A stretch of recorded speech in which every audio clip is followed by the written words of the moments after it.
عزت په تمامه معنا د خدای په واک کې دی او هغه هر څه اوري او په هر څه پوهیږي. خبر اوسئ د آسمانونو اوسیدونکي وي که د ځمکې ټول د الله ملکیت دی او کوم کسان چې له الله څخه پرته له ځانه جوړ کړو شریکانو ته بلنه ورکوي هغه خالص د وهم او انګیرنې پیروان دي او محض اټکلونه کوي. هماغه الله دی چې ستاسې لپاره شپه پیدا کړې ده چې په هغې کې آرام وکړئ او ورځ یې روښانه ګرځولې ده. په دې کې د هغو خلکو لپاره نښانې دي چې په خلاصو غوږونو د پیغمبر صلی الله علیه وسلم بلنه اوري.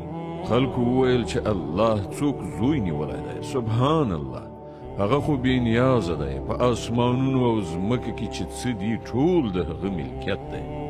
له تاسې سره د دې وینا لپاره دلیل څه دی؟ آیا تاسې د الله په باب هغه خبرې کوئ چې ستاسې په علم کې نشته؟